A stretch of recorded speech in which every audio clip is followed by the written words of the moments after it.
अभी when she was speaking.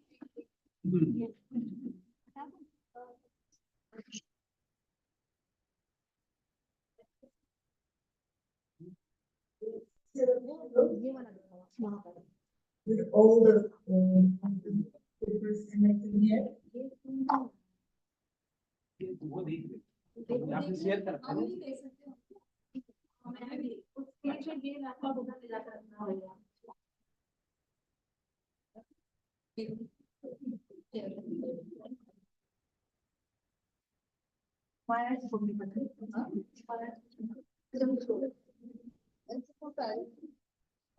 One who is speaking.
Okay, so he is a dreamer, she is a believer. He is an achiever. Good morning, one and all. On the eve of International Women's Day, I, Dr. Usmanadi, welcome you all in the opening ceremony of the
ahead many things in that part of world.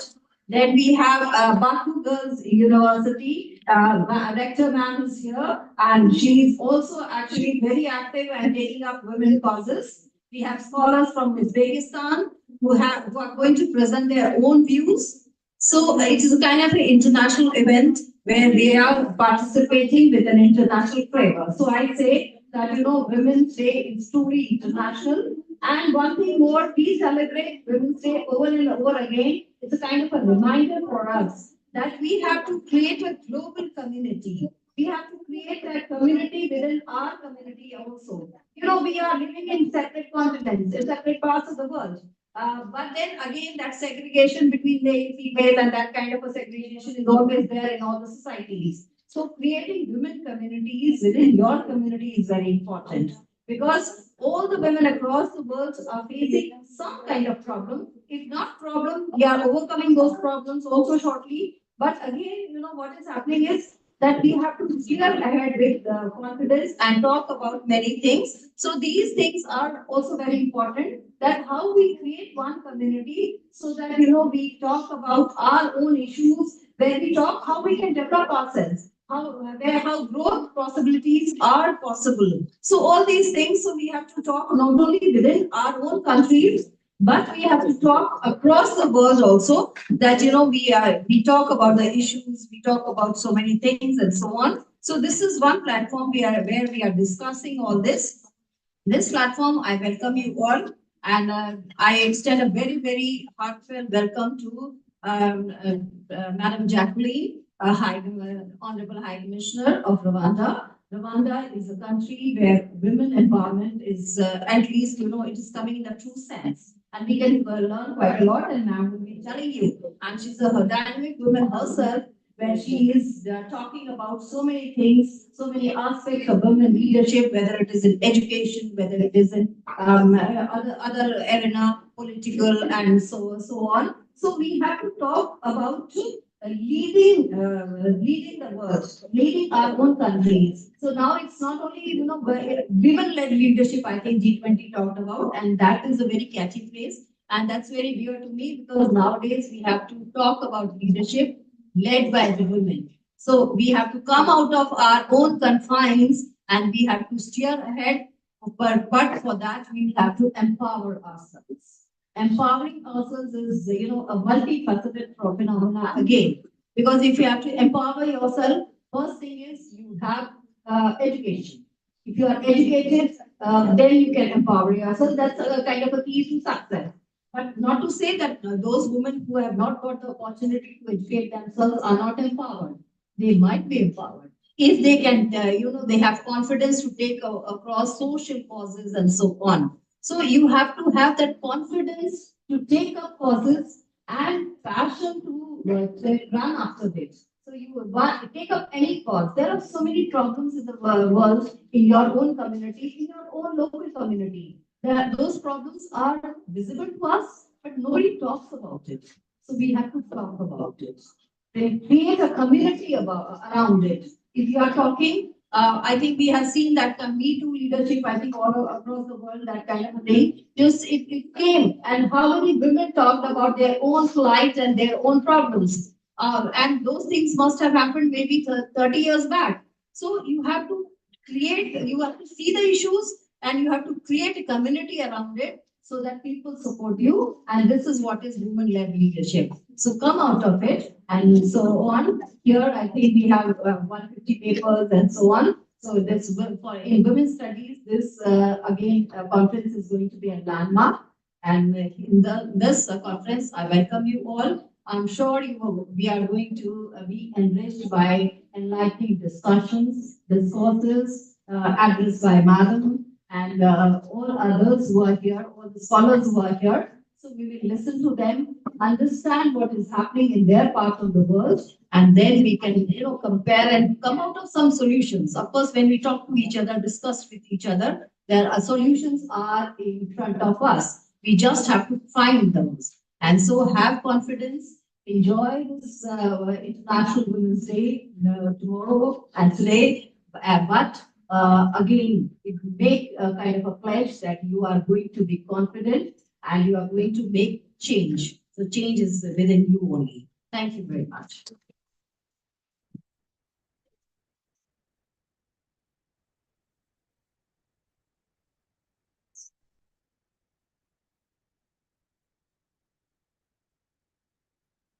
Thank you, ma'am.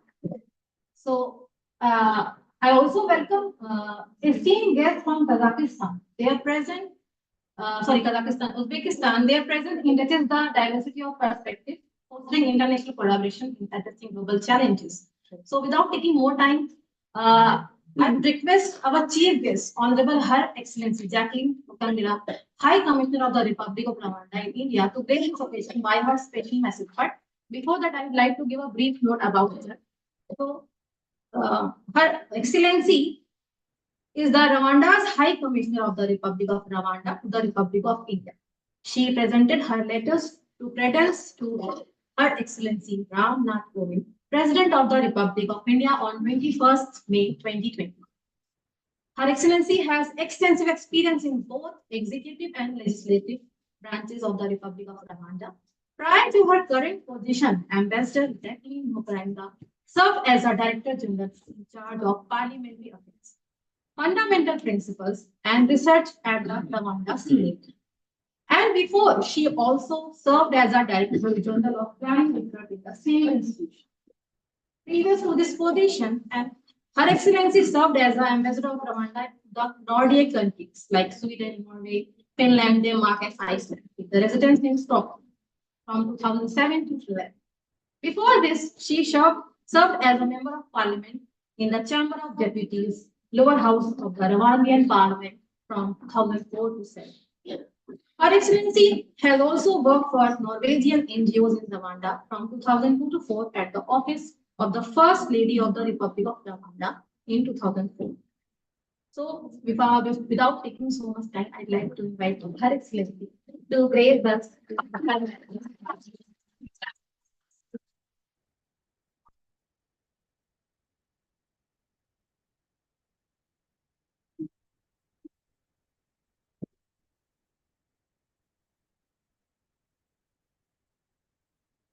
Distinguished guests, all protocol observed, dear friends, dear students, good morning. Namaste. Moraboneza, that is how we say it in my mother tongue. Moraboneza, yes, right. It's a great honor and pleasure for me to be here today. And I wish to take this moment to express my heartfelt gratitude to my dear friend Mom for having invited me to come and share my views and insights on gender equality and women empowerment in my country, Rwanda. And it's so exciting to address your beautiful audience. Thank you also, Mom, for your kind words. Dear friends, first of all, as a High Commissioner of the Republic of Rwanda to India, I wish to inform you that my country, Rwanda, and India enjoy excellent bilateral relations. Our both countries have been supporting each other on various bilateral. I'm sorry, I have some issues.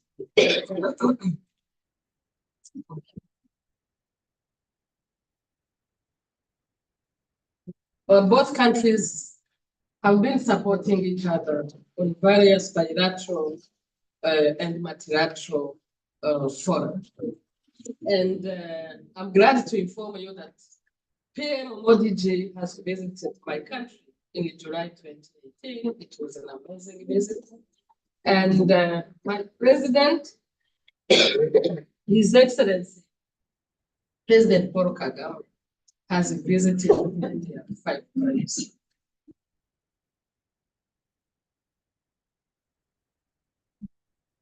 And my role as a High Commissioner of Rwanda is to make sure that the bilateral relationship between our two countries continues to grow and even reach greater heights. Dear friends, coming back to today's topic, we all know that global crises such as violent conflicts, economic recessions, climate disasters, food shortages, and pandemics may affect humanity as a whole, but they certainly affect individual humans differently. Women and girls, and yes, specifically, Global South women and girls, were not by nature's design born to face the most strain whenever the world is challenged.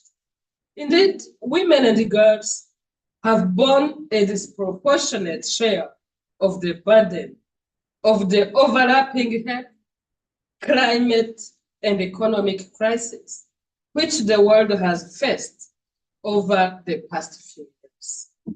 Furthermore, in recent decades, there have been meaningful results in closing the gap between women and men in terms of opportunity and achievement. However, still across the globe, women remain vulnerable to various forms of injustice and are more often employed in the informal sector or even expected to provide unpaid labor.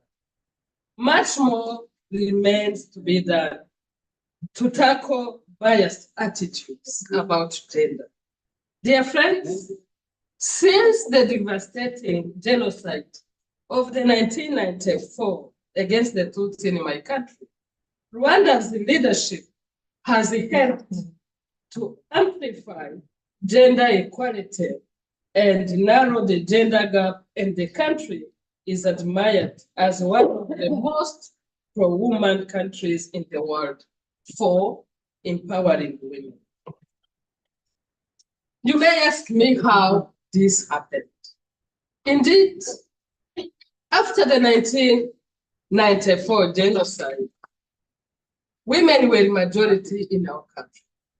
So we could not expect any development if the majority of our population was left out.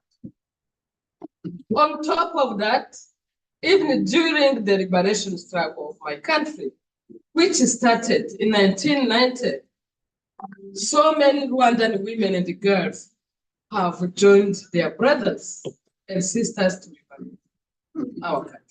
So that's why after the 1994 genocide, we decided to amend our constitution so that both women and men can enjoy same rights.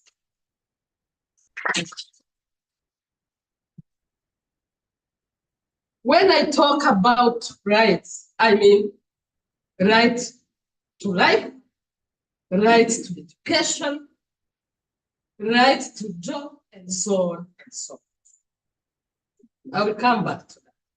Subsequent to a strong commitment and the political will of the Rwandan government, we have created an enabling environment for women to be represented in the leadership positions, including in politics at all levels.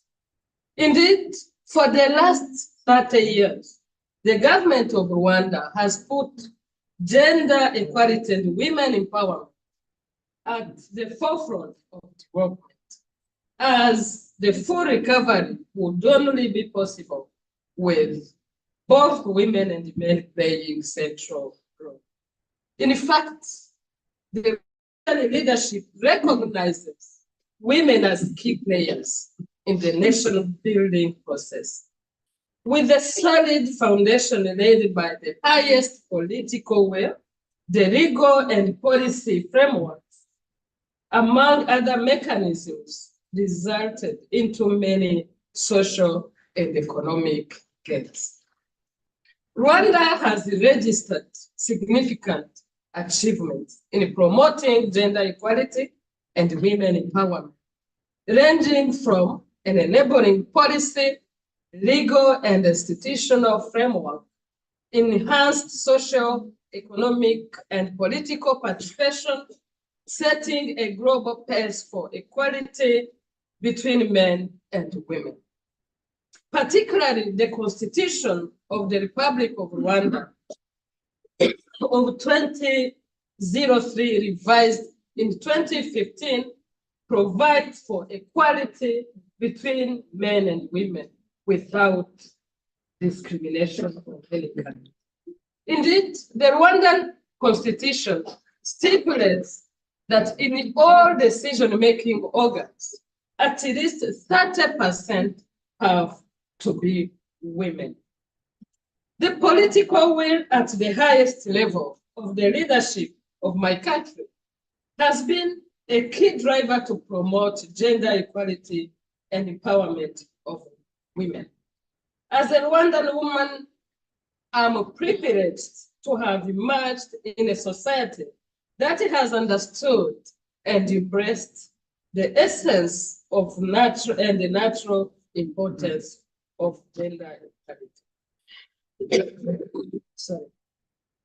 My personal trajectory through political and diplomatic career was not a random historical happening. No way. It is rather a result of Rwanda's government policy of promoting gender balance in all spheres of national life. You've been told that I've been a member of parliament in my country. Yes. I'm telling you that during my tenure as a member of parliament, we have amended so many laws and we have passed new ones to make sure that both women and men have equal rights. Thank you.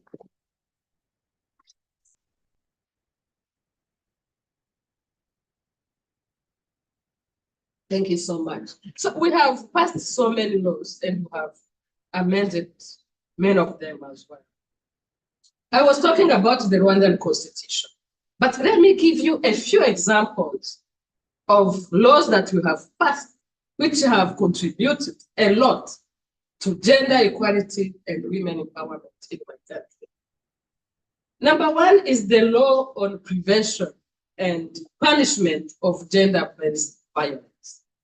Number two is the law governing land in Rwanda, which guarantees equal rights for men and women on land access, ownership, and utilization. That's a very important law. Number three is the law governing matrimonial regimes, donations, and successions. This law provides equal treatment of legitimate children in succession without any discrimination between male and female. Another law is the one regulating labor in my country, which provides equal pay for women and men, as well as rights to full salary to a female employee who gives birth during 14 weeks of maternity and breastfeeding period. The list goes on, my dear friends. I'm happy to inform you that my country has the highest number of female parliamentarians. We do have 61.3% of female parliamentarians. That's the highest number.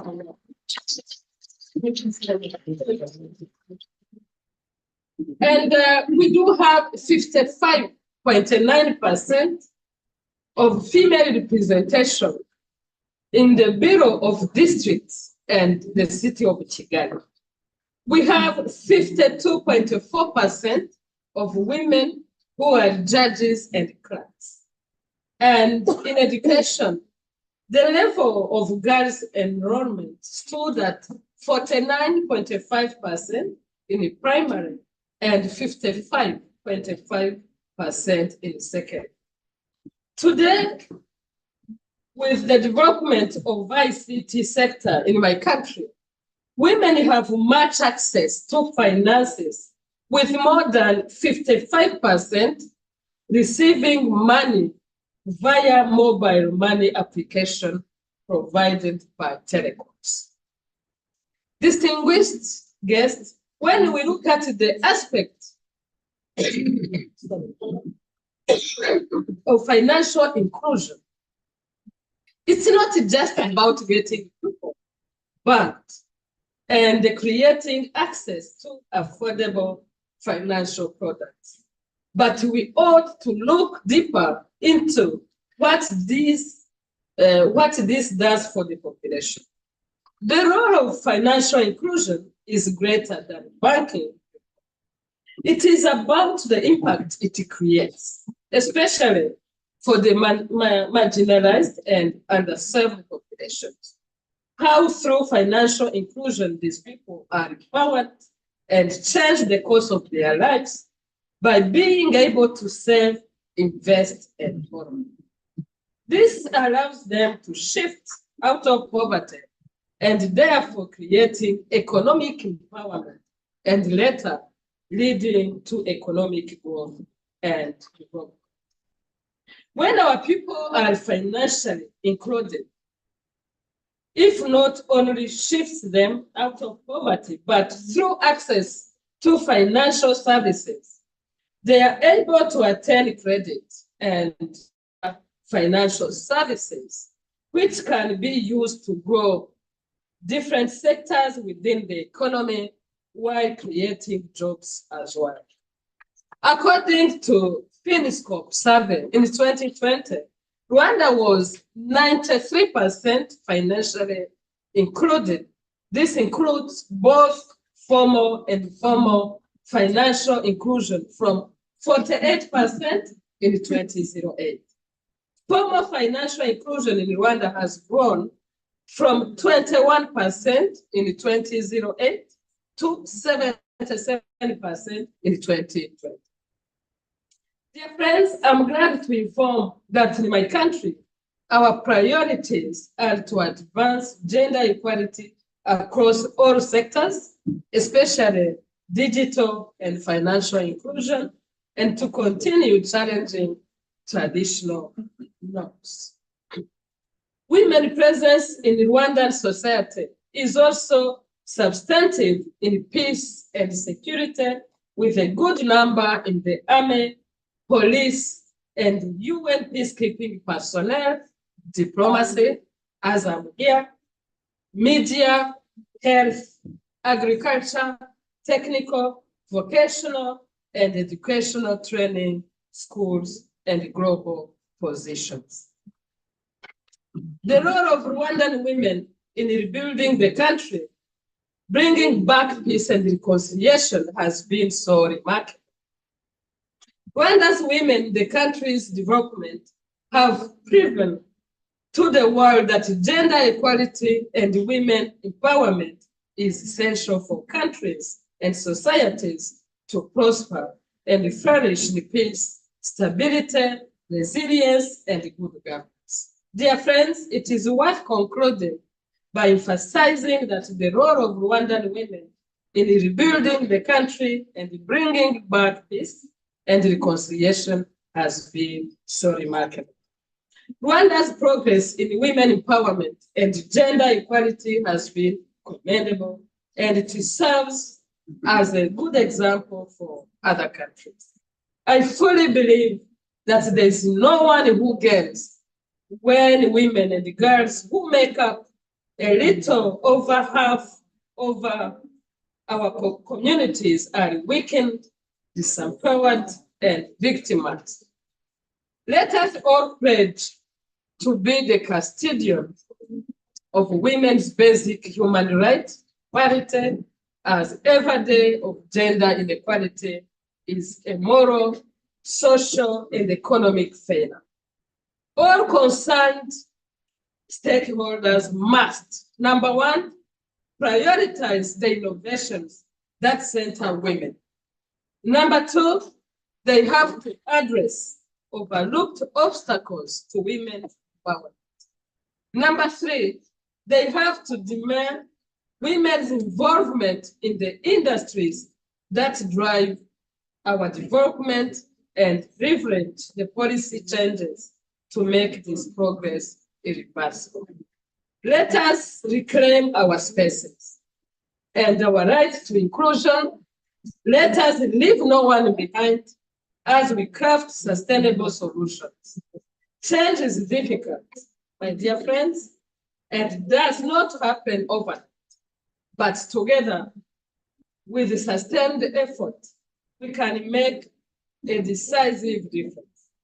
I would like to close my remarks by inviting you all to visit my country, Rwanda, and to request your friends, your parents, your children, relatives, and neighbors to also visit the country of 1,000 hills and home to mountain gorillas.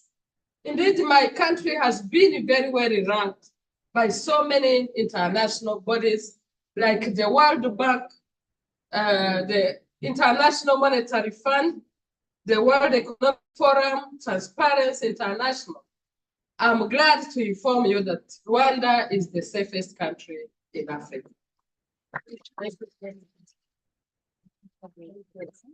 And Rwanda is the second easiest place to do business in Africa. And we do have zero tolerance to corruption. And my country is one of the fastest growing economies in Africa in the last 10 years. And Rwanda's business remains favorable to investments and offers stability and transparency. My country is the second MICE in Africa. MICE stands for meetings, incentives, conferences, and exhibitions. My country is also #1 in Africa when it comes to government transparency.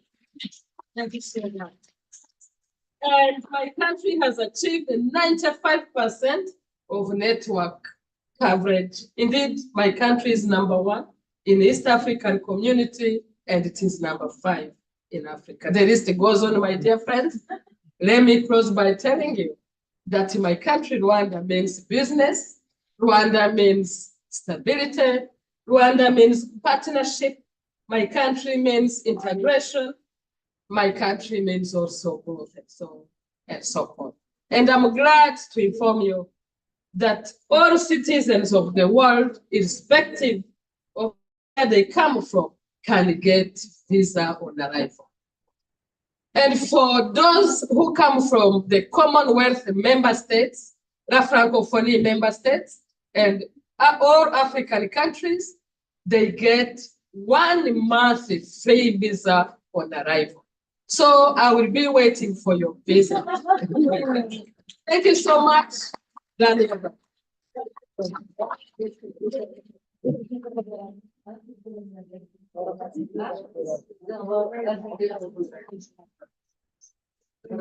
Thank you so much, ma'am. I'd like to invite Mr. Happy for Principal Mother for the whole moment to honor you. Please. Sir, picture. I'd like to invite Dr. Aditya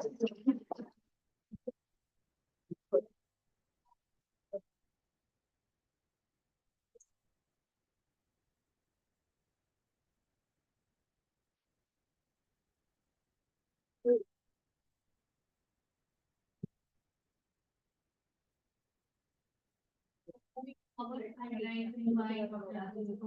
the welcome message. Dr. Aditya, over to you. Please unmute yourself.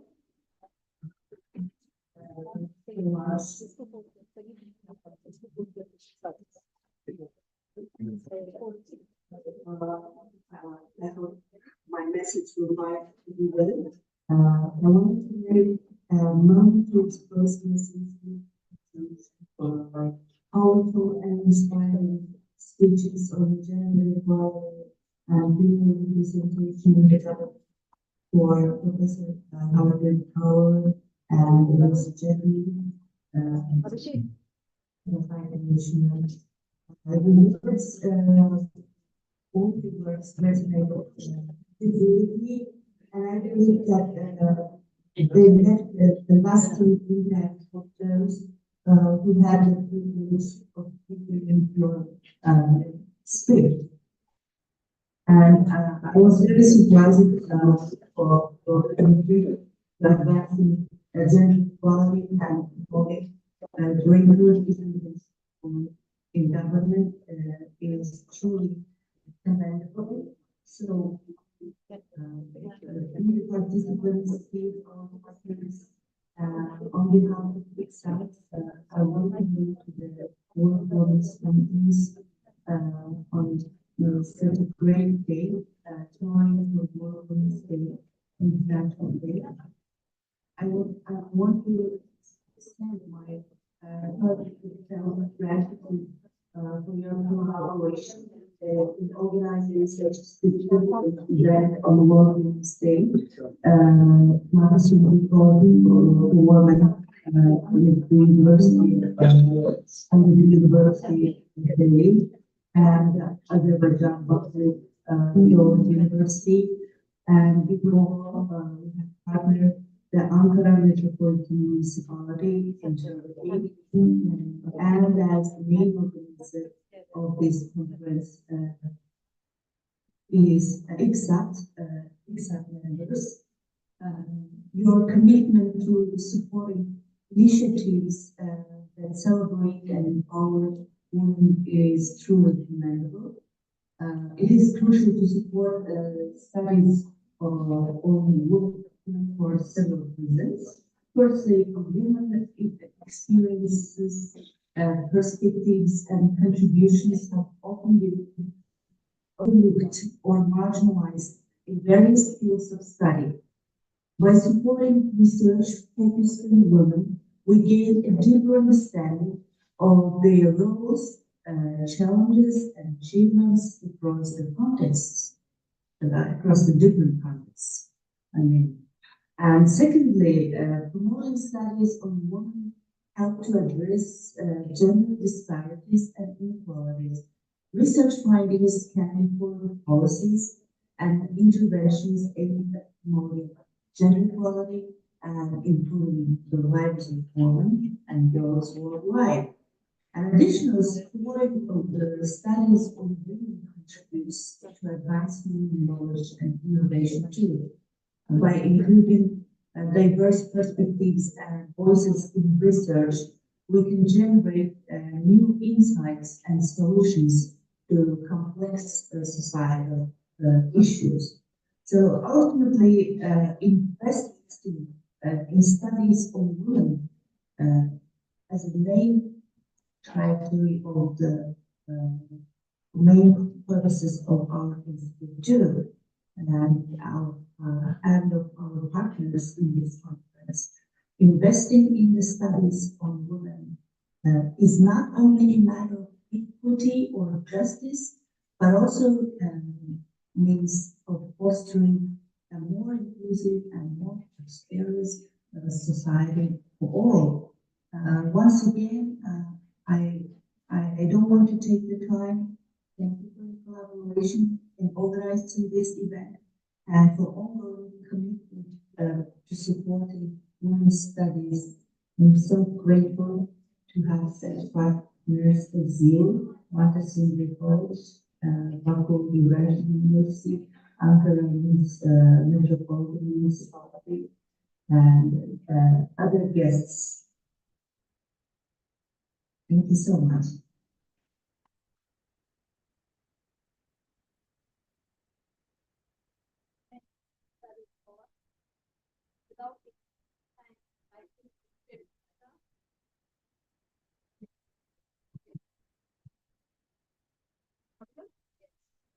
So I'd like to invite our keynote speaker, Dr. Petra from University of Delhi. Can you see me? Can you hear me? Yes, I just want to give a brief bio about you. So Okay, thank you very much.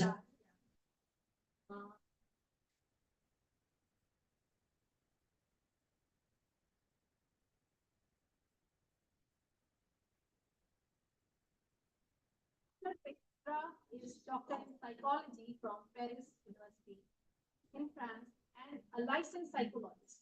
She is currently professor and researcher at University of Paris and leading researcher in psychology at University of Limon, where she conducts research on a pluridisciplinary research program with a focus on COVID-19 pandemic impacts on lay people.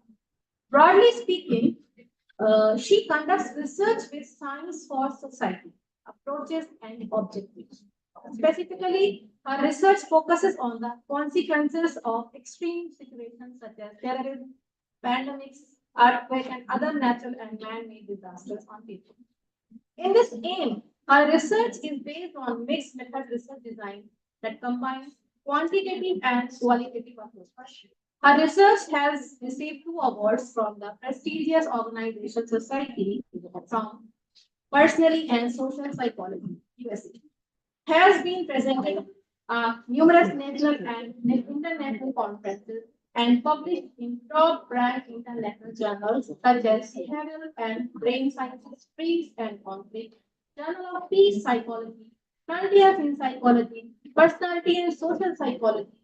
She has also worked for several years at the French National Institute for Advanced Studies in Security and Justice in Crisis Management. So I'd like to invite Dr. Petra to start this, her session with the topic of, yeah, please, you can start. Yes, so first of all, I would like to thank you for your invitation. I'm very glad to be here today, very pleased and very honored to share this short moment with you, with all these international females that have accomplished already very much. And I'm very happy to celebrate the World Women's Day here in this International Women's Conference. So my talk, I will go briefly, my talk is entitled Present Disasters, Gender Dimensions of Global Crisis and Resilience. As you know, my main research expertise is situated in the field of large-scale crisis and its impact on people. And my talk will focus specifically on gender differences that tend to exacerbate in crisis situations. So first of all, disaster situations are extreme situations it can be natural or man-made. And these extreme situations share many common consequences and many common characteristics. Among these common characteristics are situated their unpredictable nature, low probability of occurrence, high impact on people and societies, uncertain complexity, and these events are very powerful because they tend to shape history. They are currently in India, so in India is one of the countries that have the most important natural calamities last year. Basically, in India, there were 225 days a year that people experience extreme weather. And it is very important also to highlight the fact that India had one of the most important world industrial disaster, which is the Bhopal disaster that occurred in the 1980s. And recently, we have all of us lived the impact of the COVID-19 pandemic on our personal life and our societies. So it is important to highlight the fact that in all these various crisis situations, the gender differences tend to exacerbate, gender inegalities are catalyzed. In particular, COVID-19 gender differences that occurred during the recent COVID-19 pandemic were primarily due to the biological, genetic, and lifestyle differences that exist between men and women. It is important to highlight that women had stronger immune response to the COVID-19 virus, which means that women were less impacted by the COVID-19 disease. But there are many important social, economic, and emotional impacts, specifically on females. In particular, gender inequality is situated at the level of labor market and economic fragilities that relate to females. Also, during the COVID-19 lockdowns, females were impacted because they had increased responsibility in childcare needs and also houseworks, like around 15% more of houseworks during the COVID-19 lockdowns. And it is important also to highlight that in whatever these disasters are natural or man-made, women tend to process and express negative emotions differently than men, and therefore they are more psychologically impacted by these disasters and large-scale crisis situations. In particular, disasters tend to catalyze and accelerate gender inequalities, and these gender inequalities are primarily due to the nexus between health outcomes and social and economic structures. There is also important to highlight that there is very unequal access to healthcare, especially in countries such as India for women. And these gender inequalities are also undermined by various gender stereotypes, social roles, and gender expectations that we have toward women. One of the most important crises that occurred during the COVID-19 crisis is what the World Health Organization names the shadow pandemic.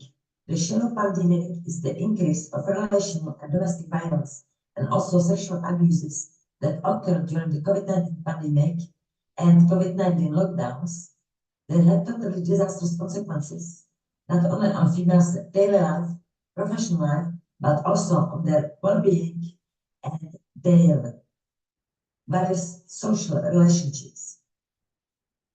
Therefore, it is important to highlight that any crisis situation or large-scale disaster, we need to tailor health policies and interventions in line with gender-based needs, and therefore we need to strive for gender-based policies during natural and man-made disasters. In particular, I'm convinced that in the future, we need to build resilience to future disasters based on gender dynamics. And therefore, this gender dynamics should underpin disasters impact and recovery. And we should, therefore, there's an urgent need to create effective gender public policies and interventions with respect to the gender. Moreover, we need to incorporate specific gender analysis and preparedness and crisis management, because currently there are no policies, no public policies, and no crisis management strategies that are taking into account gender. And there's also a need for health services that include gender-based impact and differences. And there's an urgent need to increase the representation of women in disaster governments and in public decision making about crisis management, crisis recovery, and crisis resilience. I would like to highlight that the fact tomorrow we have the World International Women's Day, the fact that during the specific COVID-19 pandemic, women-led countries were responding more effectively to the pandemic. Therefore, we have a proof that women-led countries are especially able to settle very effective public policies and crisis management in extreme situations such as large-scale pandemics and other global large-scale crises. And therefore, I would like to encourage females to strive for more public jobs in disaster governance and crisis management, despite the fact that especially these crisis management sectors are very masculine until this day, and I'm definitely convinced that in these sectors there is important future for females that are managing due to their flexibility and also emotional competencies and emotional intelligence, these extreme crisis situations that are very challenging for individuals and for societies, very late, and therefore I'm encouraging females to engage in these female rare jobs and positions where I'm definitely convinced that females can strive for international excellence. Thank you very much for your attention. I would like to thank you one more time for your invitation. I'm very glad. Very glad. Thank you very much. And I'm wishing you an excellent International Women's Day tomorrow. And I wish you an excellent and very successful days that are forthcoming. And I'm convinced that there are many important and very interesting conferences and communications. And I'm very happy about this international audience that we are currently reaching, thanks to not only ICSA, but also the University of Delhi. And thank you very much one more time. I'm very touched and very honored by this invitation. Thank you so much for your and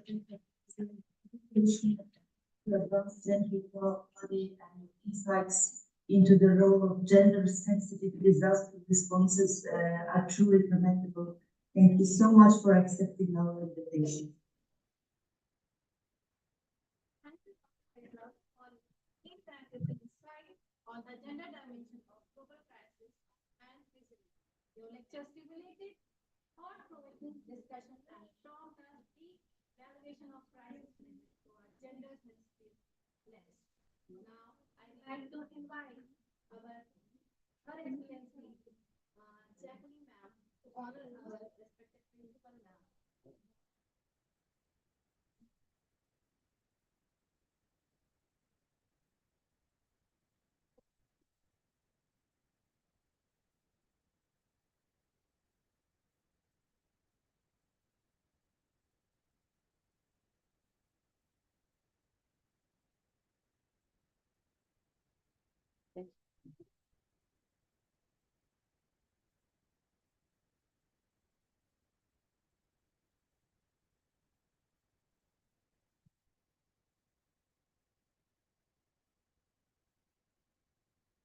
So thank you so much.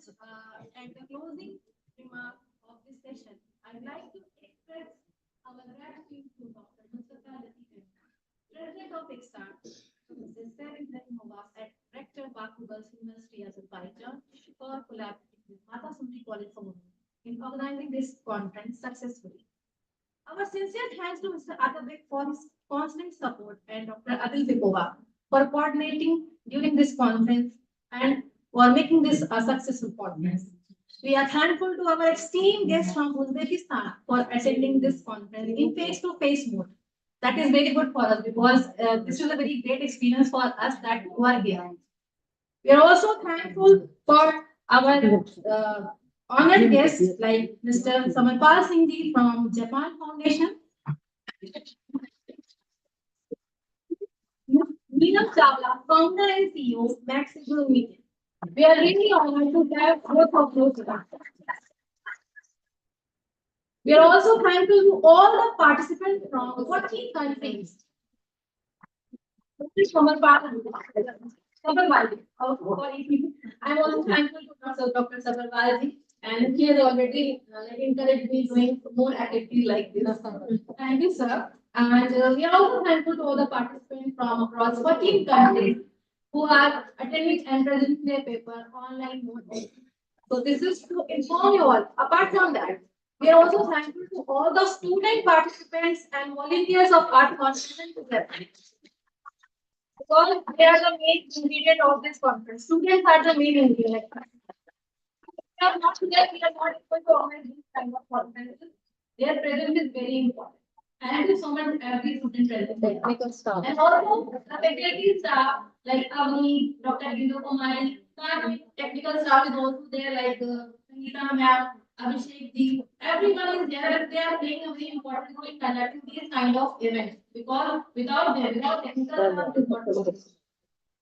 We are on the front, they are on the back, but they are working very hard. So this is all about this session. On the closing of this session, we'd like to tell you that technical paper presentation session, as per the program, we will start as per the program in the program book, and you can join as per your time zone. This is for all the presenters present. Yeah, we are going to Session heads and technical. Session Yeah. heads. session heads, and also we have already requested you to join the respective session as per the program. We have already shared the Zoom link.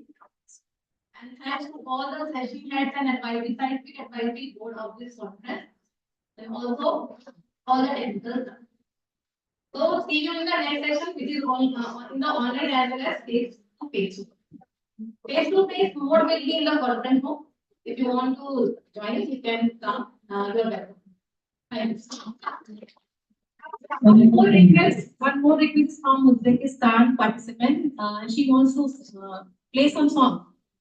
Yeah, please. Please. Will be contacted. I know it. I know it. Before that, participants, please scan Will be contacted. QR code for your attendance. I am sharing this on the screen.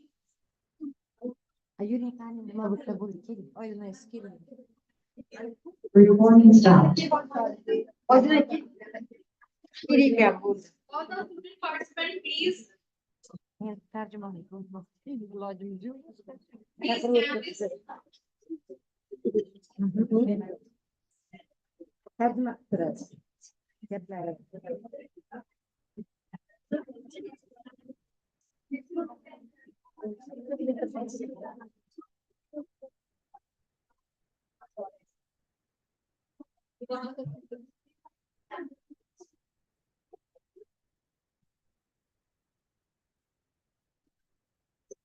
Assalamu alaikum.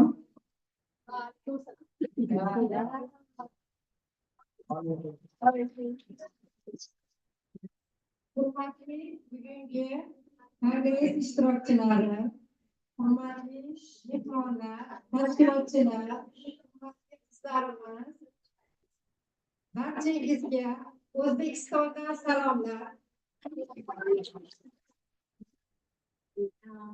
Dear students and dear all the teachers, and hello from Uzbekistan. Butun dunyoni ayollari, butun dunyoni qizlari juda ham chiroyli. Biz buni hammamiz juda yaxshi bilamiz. Mana shu chiroyli ayollar, qizlar dunyoda tinchlik o'rnatishga, dunyoni rivojlantirishga, yuksaltirishga yetadigan kuchlari bor. Warriors, friends and girls, very beautiful and strong, and working hard, and a good luck for all the girls and the women.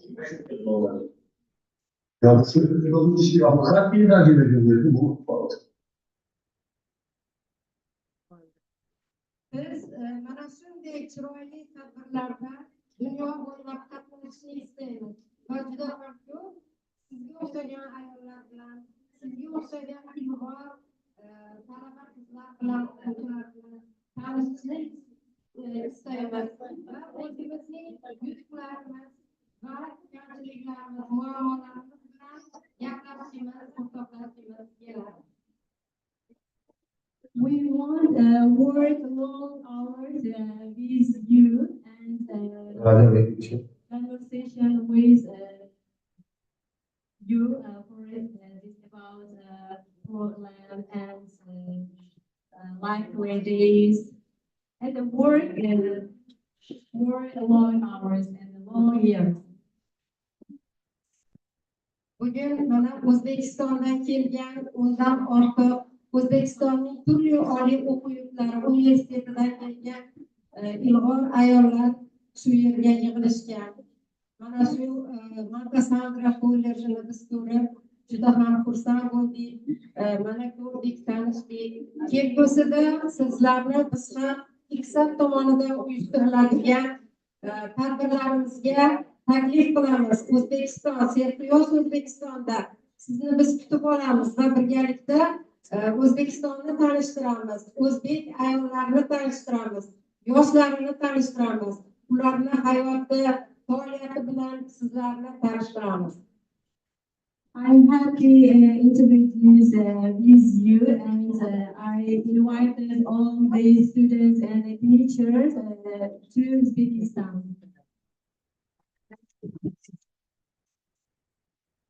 Men shuni bilamanki, butun dunyo ayollari qaysi kasb egasi bo'lishidan qat'iy nazar, qayerda faoliyat yuritishidan qat'iy nazar, ularning ishi, faoliyati bitta.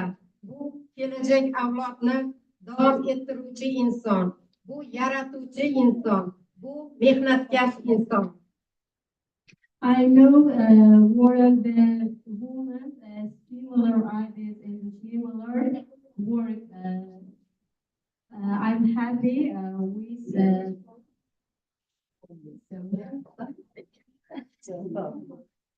I think we all are enjoying how she's speaking. Of course, we are going to honor them there. We are going to honor them in this session. So, and family interaction can be there along the way, right?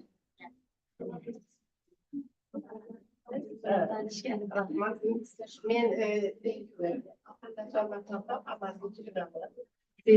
Understand all that also. Okay. Hop,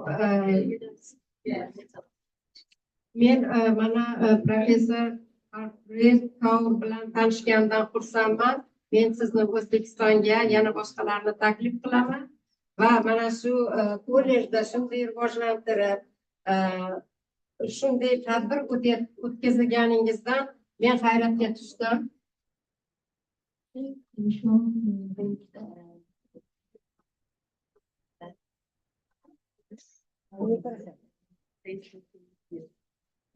Yes, of course we are. Biz O'zbekistondan bugun bu yerda qizlar konferensiyasi, qizlar mavzusi bo'lganligi uchun ayollar o'z qo'li bilan yaratgan o'zbek liboslari hamda o'zbek yemaklaridan namunalar olib kelganmiz. Ozgina shu ko'rgazma tashkil qilyapmiz. Hammangizni shu ko'rgazmaga taklif qilaman. Shu narsalarni ko'rishingizni istayman va ulardan tatib ko'rishingizni istayman. I want some national foods and the give for the you and the things.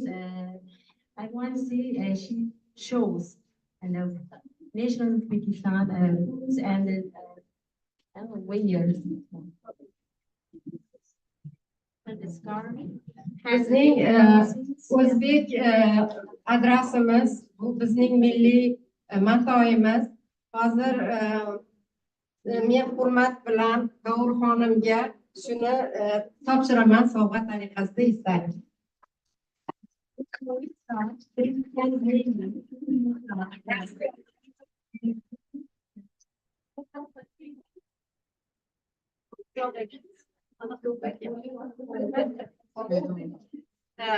Ortaya, please.